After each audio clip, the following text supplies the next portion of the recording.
साधारण मनुष्य नहीं हो सकते। कौन हो? कौन हो तुम?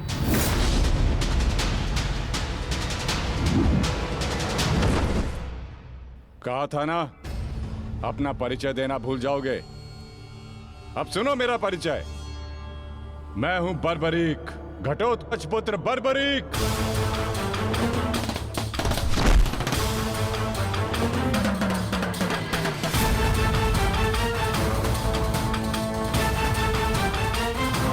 बालक, अपना परिचय देने से पूर्व मेरा नाम तो जान लेते।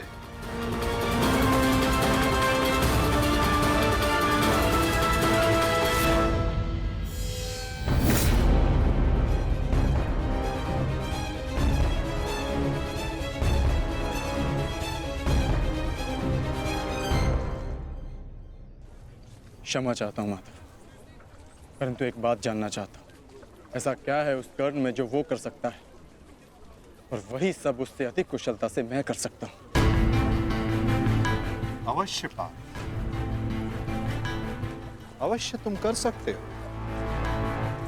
परंतु कर सकने में और कर लेने में बड़ा अंतर होता है पार्थ। अर्थात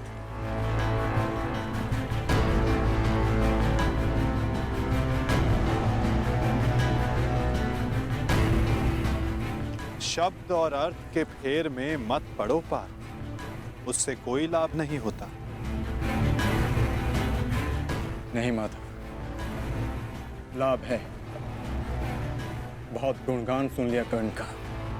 आज तक मैंने आपकी हर बात आंख मूंद कर मानी है, परंतु आज मुझे साक्ष्य चाहिए, प्रमाण चाहिए कि कर्ण श्रेष्ठ क्यों है। तुम्हें पूर्ण विश्वास है पार्थ कि तुम प्रमाण पाना चाहते हो? हाँ माता। ठीक है अर्जुन, मैं तुम्हें सिद्ध करके दिखाता हूं। कदाचित उसके पश्चात तुम्हें विश्वास हो जाए। यदि फिर भी विश्वास ना हुआ तो?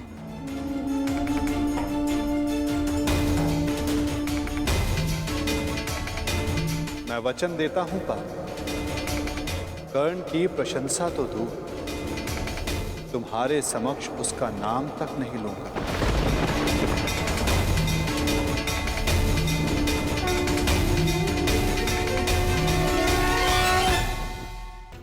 युद्ध के पासे भले ही किसी एक के संकेत पे पड़ते हो, परंतु युद्ध के पासे कभी भी पलट सकते हैं। उत्तम विचार द्रुपद नंदिनी, परंतु एक बात समझ में नहीं आई। आप यहाँ क्या कर रही हैं? यहाँ युद्ध के नियम बन रहे हैं, आभूषण नहीं। मेरे आभूषण मेरे अस्त्र है गांधार नरेश।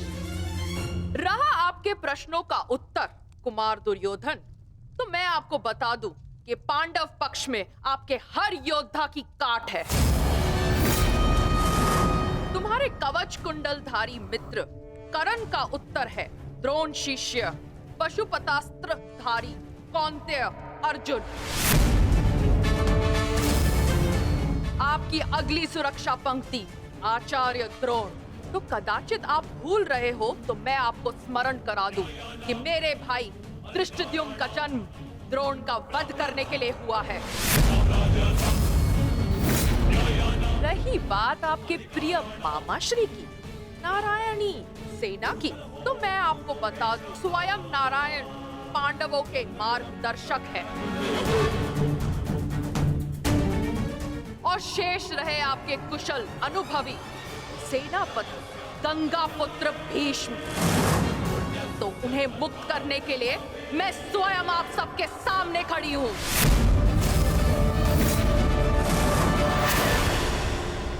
महाबली भीष्म को संसार भीषण से भीषण अपनी प्रतिज्ञा से जानते हैं, तो उन्हें यह प्रतिज्ञा भी निभानी होगी कि वो मेरे सामने शस्त्र नहीं उठाएंगे। तो कौरव दल स्वागत कीजिए पांडव पक्ष के सेनापति वीरांगना शिखंडिनी का। अद्भुत पांचाल कुमारी, अद्भुत। परंतु यह समय युद्ध की ललकार देने का नहीं है। यहां हम युद्ध के नियम निर्धारित करने के लिए बैठे हुए हैं, इसीलिए आप अपना स्थान ग्रहण करें। तो अब बिना किसी विलंब के युद्ध के नियम निर्धारित करने के लिए चर्चा की जाए।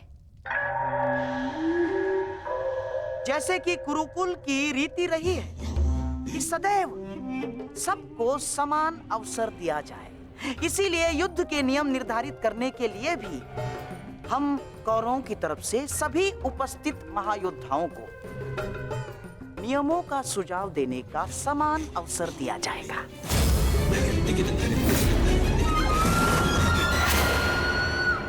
और हाँ, मैं ये जानता हूं कि पांडव पक्ष मामा श्री शकुनी का मुख अधिक समय तक नहीं देख सकते, इसीलिए मैं अपना सुझाव आरंभ में ही दे देता हूं। समस्त आर्यव्रत में युद्ध चाहे जितने भी दिन चले, परंतु आरंभ सूर्योदय से होता है और सूर्यास्त होते ही युद्ध भी थम जाता है। परंतु इस बार नियम में एक छोटा सा परिवर्तन होगा। सूर्यास्त के पश्चात भी युद्ध पर विराम नहीं लगेगा,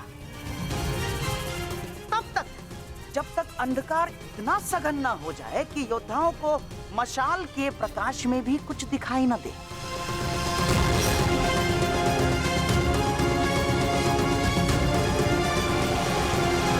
स्वीकार है, परंतु स्मरण रहे मामाश्री, यह नियम सब पर प्रभावी होगा। जब तक अंधकार में मैं देखने में असक्षम ना हो जाऊं, मैं प्रहार करता रहूंगा। और स्मरण तो आपको है ही कि अंधकार में भी अर्जुन अपने लक्ष्य से कभी नहीं चूकता। मेरा भी एक सुझाव है। युद्ध में घायल या लड़ने में असमर्थ या निरस्त्र हुए योद्धा पर विपक्षी प्रहार नहीं करेगा। अति उत्तम मित्र, हमें स्वीकार है। अद्भुत अंगराज, आपका न्याय दर्शन तो सराहनीय है। हमें आपका ये नियम स्वीकार है। समान पद वाले योद्धा समान पद के योद्धाओं से द्वंद्व करेंगे। रथी रथी से द्वंद्व करेंगे, महारथी महारथी से द्वंद्व करेंगे, अश्वरोही से अश्वरोही द्वंद्व करेंगे और गजरोही से गजरोही द्वंद्व करेंगे। एक योद्धा केवल एक योद्धा से युद्ध करेगा। गुट बनाकर कोई भी किसी एक पर आक्रमण नहीं करेगा, किसी के पीठ पीछे कोई प्रहार नहीं करेगा।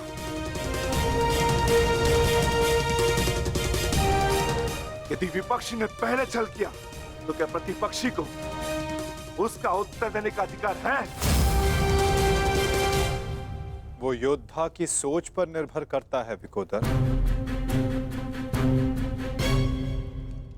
एक महत्वपूर्ण नियम, इस युद्ध में वही योद्धा एक दूसरे का सामना कर सकता है जिसके पास समान रूप से अस्त्र, शस्त्र और शक्ति होगी। दुर्बल पर प्रहार करना निषेध होगा।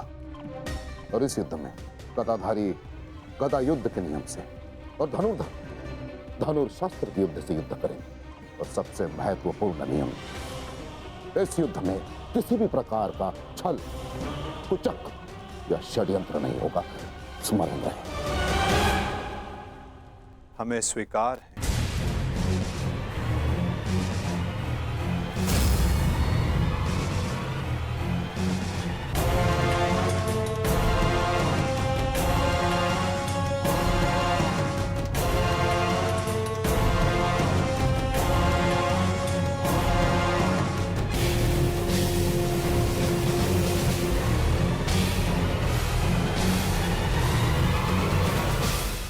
युद्ध के सारे नियम निर्धारित हो चुके हैं, परंतु अभी भी पांडव पक्ष से मुझे एक छोटी सी समस्या है,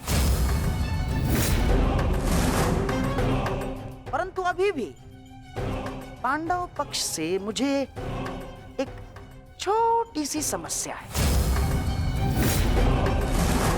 कैसी समस्या गंधारराज? धर्मराज ना, अर्थात ये युद्ध समान पद, बल, शक्ति और हम पुरुषों के मध्य हो रहा है, तो आपके दल में एक स्त्री क्या कर रही है?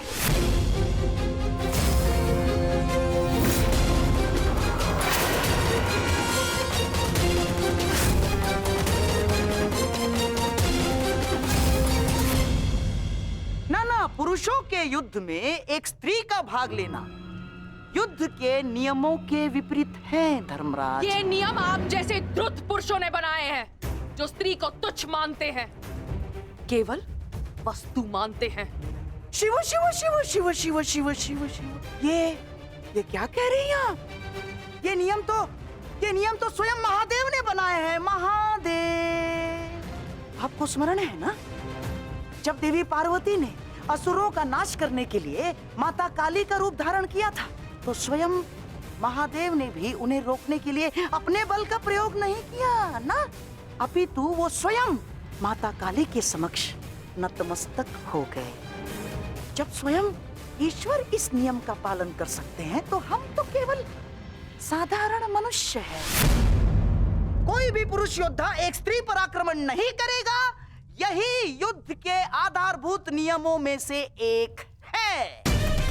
और यदि ऐसे में यानी एक स्त्री को पांडव दल का सेनापति पद दिया जाता है, तो कौरव, बेचारे कौरव तो बिना युद्ध लड़े ही हार जाएंगे। क्या ये अधर्म नहीं है? बताइए। अपने सेनापति के प्राण बचाने के लिए और कोई मार्ग नहीं सूझा आप लोगों को? योद्धा सिर्फ योद्धा होता है, स्त्री या पुरुष नहीं। स्मरण है मां पार्वती, जिन्होंने काली का रूप धारण करके कितने असुरों का वध किया था। हम असुर नहीं है, हम साधारण मनुष्य हैं, मनुष्य, सभ्य मनुष्य। और सभ्य मनुष्य नियमों का पालन करता है। आप सेनापति पद छोड़ दे, यही धर्म है। क्यों धर्मराज?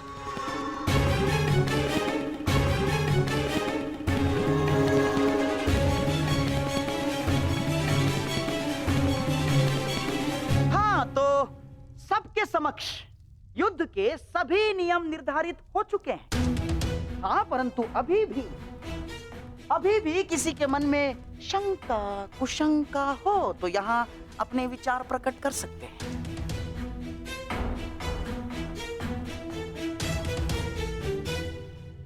नहीं गांधारराज,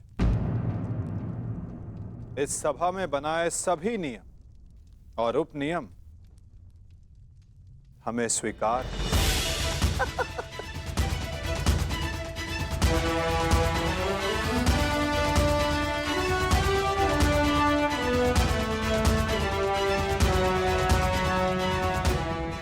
प्रणिपात। प्रणिपात।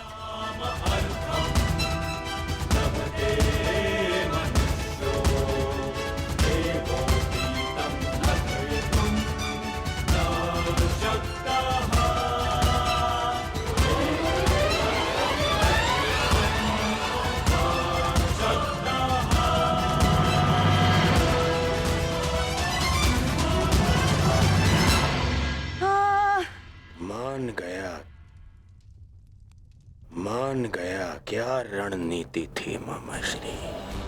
आपकी रणनीति को मैं मान